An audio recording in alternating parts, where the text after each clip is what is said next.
गाथा आज 8 महिन्यांची झाल्यानंतर मला एक गोष्ट कळाली. बाळासाठी घेतलेल्या काही वस्तूंवरचे पैसे आज मी वाचवू शकले असते. बाळ होणार म्हटलं की आपण इतकी शॉपिंग करतो ना, जणू बाळ नाही एक छोटंसं दुकानच उघडणार आहोत. सर्वात आधी येते ही स्लीपिंग मॅट. हे घेताना वाटलं होतं की गाथा यावर निवांत झोपेल, खेळेल, पण 2-3 महिन्यानंतर मॅडम इतकी ॲक्टिव्ह झाली की ती एका जागी राहायचीच नाही. त्यामुळे स्लीपिंग मॅटपेक्षा ती घरभरच जास्त दिसायला लागली. दुसरं म्हणजे बेबी स्लीपिंग नेट.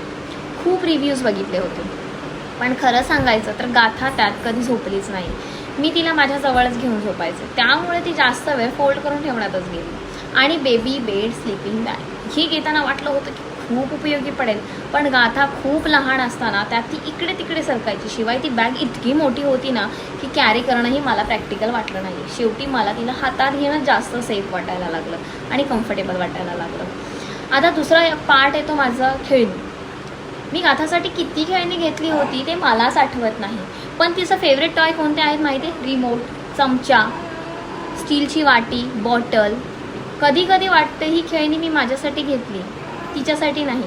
आणि न्यूबॉर्नचे कपडे जास्त घेऊ नका, कारण बाळ एवढ्या पटकन मोठं होतं की काही कपडे तर वापरण्याआधीच छोटे व्हायला लागतात, काही अजूनही नव्यांसारखे पडलेले आहेत. म्हणून आता कोणी मला जर विचारलं बाळासाठी काय घेऊ नये, तर मी सांगेन सुरुवातीला खूप शॉपिंग करू नका.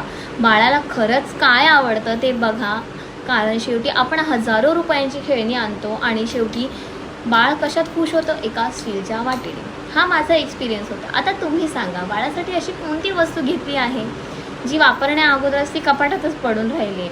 कमेंट करून नक्की सांगा. बाय.